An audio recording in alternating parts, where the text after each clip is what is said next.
Sabrina, oh my gosh, this is so exciting. How are you? I'm great, thank you. It's nice to meet a fellow yellow lover. Love Yeah. everywhere. I love your book so much that I'm so excited to have this conversation. I have so many questions for you, but I'm gonna, I've been thinking about I even was so excited about this podcast that I had a dream about you last night. Oh my God, what was the dream? Just about this conversation and what I was going to ask you. And then I had Oh, technical difficulties. It's like one of those nightmares that, but yeah. it's out of excitement. So, first of all, your book is amazing. Thank you so much. It is fantastic. And I have so many questions. I love so many of the concepts. I love because I'm listening to it in audio. Your meditations have been so wonderful. So it's, sometimes when there's prompts and meditations to a book, people don't necessarily tune into the message, but for some reason with your delivery and your voice, it's been so magical. Oh, this makes me so happy that the book is touching people the way that you are, the way that you're sharing right now. It's just because I wrote the book for me, like Yeah. really, truly, it was what will I read, knowing that if I just implement what I'm writing in the book, I will change many, many lives, even if nobody else reads it. And so, because that was the intention, and I am reading it, like I'm reading it every day, like 10 pages a day. It's like my little mini Bible. I'm like, okay, what's the focus for today? So to hear other people reflecting back to me what I am feeling when I read the words, like it changes me every single time I read a page. I'm like, yes, that means something. Yes, that's important. Yes, remember that today. So Well, that kind I of love it. leads me to my question about distractions. And you, I mean, you're saying basically you're reading your own book because you need to be reminded at times. And I feel like that in my own life. And you even mentioned this in the book about how sometimes when people are reading your book, they feel it energetically in their body. It's not something that you're necessarily doing. And I feel like it's a ping, like my subconscious remembers the information. Yes. So, what is your go to way to shift back into that correct frequency? So the other night, I was contemplating just how much beautiful energy is around me. And I was just really excited and feeling really, really grateful. And then I had this interaction with my son. My son's 13 years old. He's my eldest child, Caesar. And he's a great boy, and he is also like a typical 13-year-old. The world revolves around him. He's not interested. And he said something that really triggered me. And I'm in this space now of dealing with teenagers who are at times irrational and selfish, all of the things that we were. And it brings out my inner teenager. We had this interaction, and I was so annoyed with him. And I was just like, right, I'm ending the conversation. I don't want to talk about it anymore. And at the same time, I'm also thinking about all of this beautiful energy and all of this amazing stuff. And I'm asking myself the question, this is a very mindy question, how do I hold the energy? How do I stay in this space? And the answer is that you're not supposed to hold the energy, but if you filter the energy through your heart, you will expand it. And there will still be challenges, there will still be ups and downs, but if you come back to the heart, filter everything through the heart, you will be good. And just as I heard that, I thought about my son. And I was like, I picked up the phone and I'm like, hi, Caesar. He's like, hi, mom. I'm like, right now, everything, how I remind myself, which was the actual question, is just be aware of how I'm feeling. Because Mm-hmm. I know that when I'm on form, like right now, I'm buzzing, I'm excited, I'm happy to be here. And that is my state most of the time until I'm knocked off. And I think that most people tolerate being knocked off because that's just what they're used to. Mm-hmm. And so now when I'm feeling knocked off, like, what is it? Where am I fearful? Where am I not coming from the heart? And then it's, can I just open my heart just a little bit more now? So it's that real self-awareness of how am I feeling in any given moment, and why am I feeling that in any given moment? You also talk about, then that leads me to the next question of just distractions and being able, you were saying that, sometimes because of our religious beliefs, we have to be perfect in order to receive the messages or the blessings or the abundance. But we all have distractions in our lives. Do you, Suzy, personally have distractions that you have noticed have hindered you or muted you in a way? Yeah. I put a post on my Facebook page the other day saying if anybody saw my Instagram search page, it would tell people a lot about me that I don't want them to know. And, Tell me. it's like there's way too much Vanderpump Rules and Real Housewives of Beverly Hills on that page. And the genuine truth is that I don't have time for that, because when I'm scrolling, when I'm in that space, I'm not hearing clearly what the next steps are, because I'm absorbed in other people's lives, and what Right. they are doing. And so one of the things that I was just thinking about in relation to just noticing I'm feeling distracted, and at this point in time, I talk about in the book when you have that feeling that something big is about to happen, but you don't know what it is. And it's fun to be in that energy all of the time. Like when you're really tapped into this infinite receiving vibe, there's always something new about to drop. And in order to be in alignment with the new things that are coming in, there has to be some quiet. Mm-hmm. Have to be able to ask myself, what is the best next step? Where do I go today? How can I serve today? What is the message for today? And if I'm consuming, because I love, outside of just mindless distraction, I also just love learning. And I love just tapping into other people's thoughts and feelings. But that stops me from the most important connection to myself and to source. And Right. so being intentional. So one of the things that I am reintroducing is just 2 hours during the day of no technology, and those hours being between 4 and 6. So when my kids get back from school and I'm doing dinner, can I just allow myself to put my phone down and just be here in the moment? And I've done that practice before. It infinitely increases my quality of life to be, so like just to switch off from the constant information Yeah. all of the time. And then you combine that with meditation in the morning, and the reading and all of the other stuff, that works. But distraction for me, I don't know whether it's especially, but for me personally, is a really big thing. I love to be stimulated. And I also know that that stops me from creating as much as I desire. Mm. It's funny. While you're saying that, I realized that the most profound changes have happened in my life after a moment of stillness. I went to the Hoffman Institute last November, and they take away your phone for 7 days.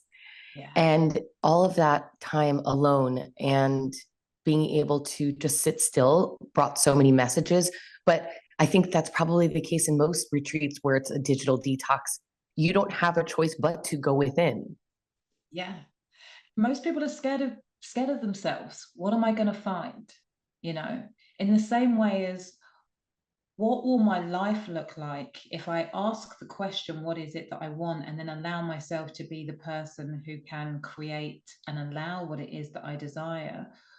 What's on the other side of that? What will happen to the people? What will I discover about myself, how I think, how I feel, that might disrupt the status quo? The status quo is where we feel most comfortable. And so if we're constantly distracting ourselves, it's impossible for us to move and grow and evolve. That's right. Absolutely. And I'm sure you've dealt with so many clients. Do you notice that clients when they're on the brink of the huge change that they will immediately sabotage by overeating or drinking or shopping or fill in the blank. Yeah. Or let me just burn my entire business down, you know, the thing that's going really, really well and is going to take me to that. Oh, I've decided that I'm not interested in that anymore. I want to do this thing over here. Absolutely. And it's really interesting because I observed this pattern, not in a burning down, but in the wobble, in the doubt, in myself. And what I realize is that it's especially when you are in the wobble. It's especially when you start to doubt after you've done all of the time, all of the hard work. Like, honestly, you are so close to the breakthrough and you hold it. You are Yeah. so close to what it is that you desire. And I also know that that wobble, that sabotage, if you are able to take a step back and observe what it is that you're doing, there are still gifts in that. There are still lessons in that. And so if you can take the lesson in the moment, that is also going to serve you exponentially for the new growth and the new bigness that you get to hold at the next level. You say that a few times throughout the book of like, it's okay, you're okay, you have to go through this. And that to me, for me personally, was so powerful because what I feel sometimes when there's a lull or it's quiet or there's not any progress, that I start to panic. Yeah. And I think that happens for a lot of people, Yeah. especially you're asking people to have the faith and trust the universe. But when it's quiet or you have bills to pay, that's scary. Oh, it's really scary. But it looks like nothing's happening, but there's always something happening.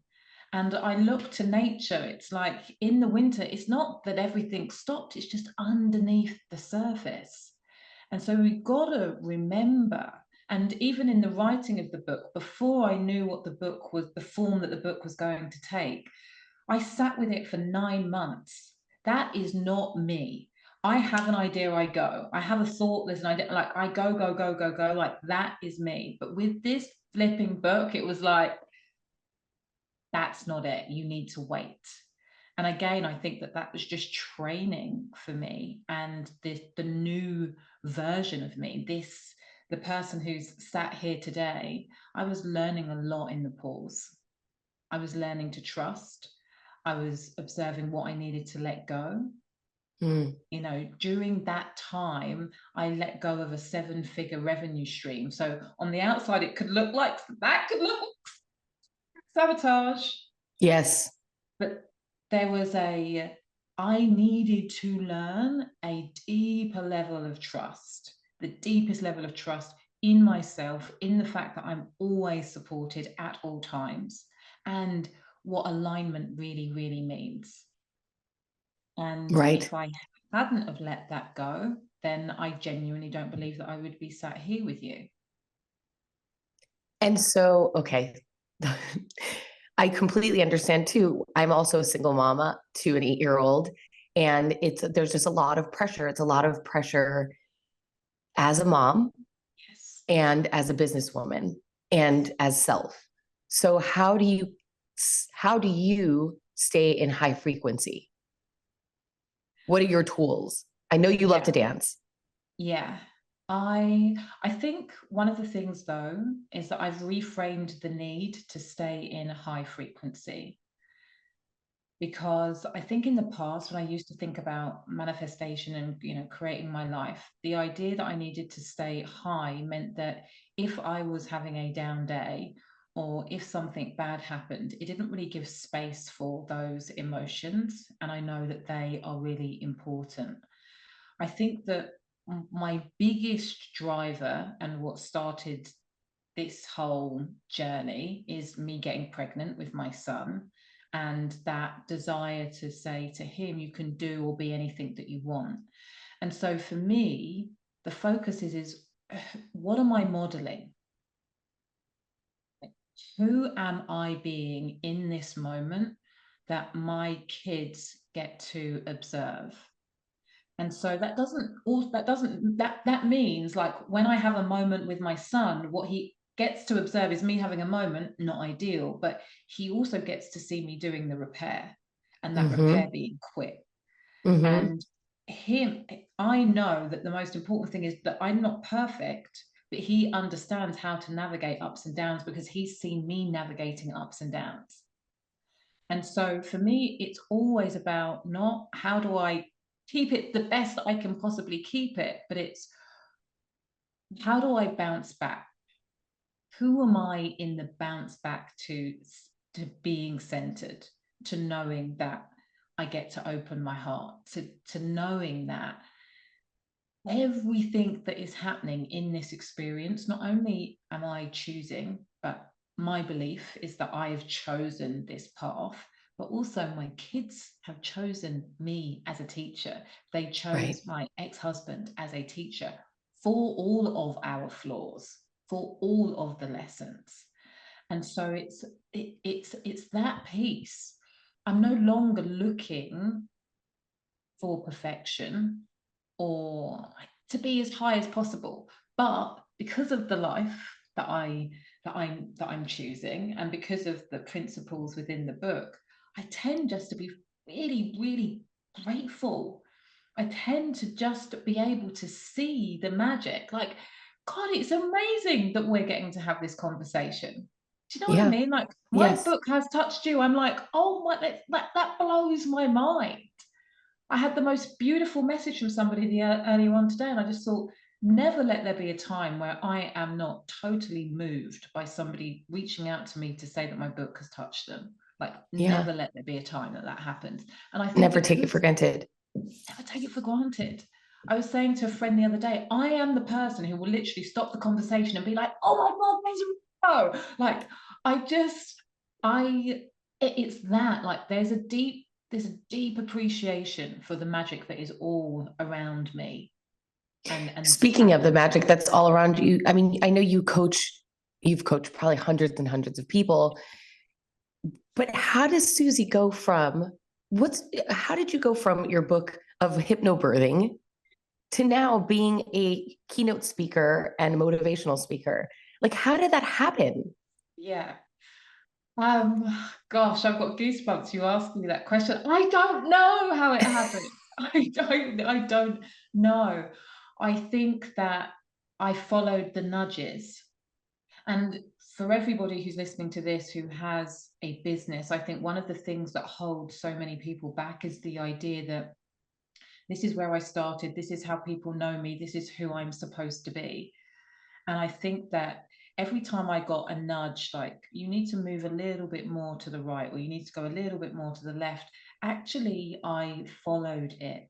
And so, this concept of being as full of yourself as you can be, I think it started when I was 19 and my mum passed away. It probably didn't really come into earnest until I started my business. But this idea of permission to be you, Suze. And I think that I've been chipping away at that for certainly over a decade in earnest. And that has given me permission to leave things that no longer felt aligned and try new things. And also just think it's real permission. Like, I'm having fun so much of the time. Like, my Instagram is quite ridiculous. So, I'm there. I'm a 45-year-old mum of three, and I'm like there dancing away to like my favorite 90s I love rave it. tunes. And I'm just like, that is me. And I think that so much of the work that I do, yes, I'm a strategist, but 90% of the strategy is you. And so when people have seen me giving myself permission, they've naturally just asked me how to help. And I've realized, God, I love helping people with this. I love helping people with that. And I've just given myself permission to go for it. And one thing has led to another. But if you'd have said to me 10 years ago, this is what you would be doing, I would say, don't be ridiculous. If you'd have said to me 20 years ago, this is what you'd be doing, I'd be like, you have no idea. You have no idea. So, the But there must answer, have been something inside of you that wanted to create this. Not when I was you know, you speak to some people, or like you hear people like Gary Vaynerchuk talking, and they're like, I've been an entrepreneur since I was 5. Like, that was not me. Yeah. That was not me. I think that no, not even when I left, not even I started in sales, you know, and I didn't know that mission and vision existed when I worked in corporate, you know. Yeah. I think that training as a hypnotherapist and a psychotherapist, that unlocked something in me. Because up until that point, I thought that I was stupid. I thought I was dumb. I did not think I was academic. I did not think I could learn. And I think learning about the brain and learning about the subconscious and learning about how we program ourselves positively and negatively, that that opened up something for me on a personal level. It's like, wow, you can do this, but then also just a fascination with people and potential. And that was that was really exciting. It was like, this tool can help you help people unlock unmet potential. And that was like, I don't know, angels singing. Ah! Yeah. And I was fascinated and overawed and impressed, and like I just wanted to know more and also be more. My door. And so yeah, it hasn't really stopped since then. But no, I didn't have any idea that this was It's wild. possible. And so you do events, you do private coaching, you do a Yeah. 12-month portal, and then you have your own community online. Yeah. I also certify people to become coaches. So Got it. that is, yeah. And yeah, Are you coming to LA, or and forget about LA? Are you coming to the United States anytime soon? I am actually. I'm coming to Austin at the end of May for something called the Archangel Summit. That's going to be fun. And I will be, I feel like I've got another trip to the States planned. Well, you'll have to keep me posted. Yeah, I Yeah, I will for think sure. for I anyone have friends listening, in LA. obviously, what's that? I have friends in LA. Yeah, you do. For anyone listening, obviously, I'm going to put Suzy's information in the book, her website, her dancing Instagram page, so you can get a hold of everything. But before you leave, do you have any other, like, a lot of the listeners to Redesigning Life want to start over? It's sort of their, it's always my top episodes of sort of reinventing yourself. If somebody is getting that nudge that you were talking about earlier, how can they let go of the fear like you did? You let go of something that was what everybody would have thought was a perfect lucrative life to do something else. How do you find that strength when sometimes you feel too scared to make that jump, especially as a parent, when you have so many responsibilities other than yourself? Oh, so for me, the thing that keeps me changing and keeps me evolving is the idea of getting to the end of my life and not feeling satisfied, like not having given it my all.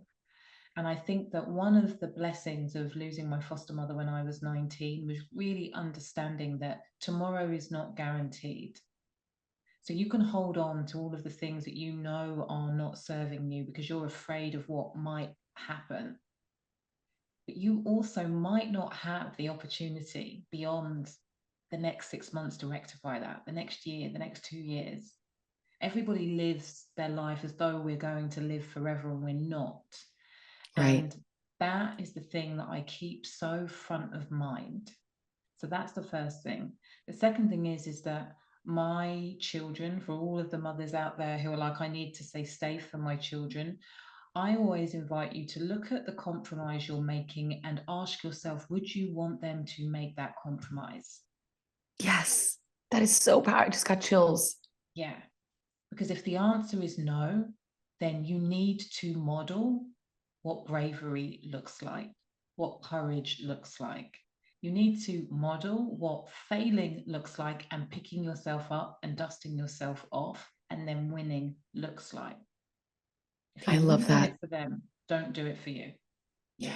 As in my culture, my parents are from Cuba, so I'm Latin, and women are always taught basically to put themselves last. I mean, that's what we do. It's a sacrifice. You put the husband, the kids, the house, the dog, the fish, the cat. And then if you have like 30 seconds at the end of the day, maybe you could do something for yourself. And I've always made sure that Olivia can see that, yes, I take care of her and I keep her safe and I love her, but I also love me. Yeah. And I think that's important for women, especially to be told. We have to be reminded that it's okay to take care of ourselves. And it's imperative that we do. Yeah, absolutely. We're the cycle breakers, you know. Yes. Yes. So we have to do that. And then the third thing, which is written right throughout the book, is faith plus action equals miracles. I have that written down. But that's the thing. It's true. It's true, you know. And it's that belief, that faith, it starts with you. It starts with you. It is possible. And then if you're religious, like, you allow yourself to believe in God, allow yourself to believe in universe, allow yourself to believe in source, but allow yourself to believe in you and then take action. Those two things, faith, action, faith, action, faith, action, faith, action, faith, action. And then all of a sudden you're living a life where Sabrina Soto's like coming and saying, hi, do you want to talk about my podcast? You're like, Oh, you're the yeah. best, Suzy. Thank you so much. I think we should get tattoos. F plus A equals M. Oh my God, I swear to God, I was literally saying to someone, I think I'm going to have to get the tattoo. And the fact that actually, because faith plus action equals miracle is quite a lot, but I was thinking of getting on my wrist. So now that F plus A equals M, I think I have to do that. You have to Yes. do it. Yes. Oh my gosh, Okay, Suzy, you're the thank best. you. Thank you for doing the podcast. Thank you for your time, and I'll be in touch. And I will hopefully see you when you come to the States. Yeah, okay, Thank you, great. Suzy. Thank Talk you. soon. Bye. Appreciate you. Bye.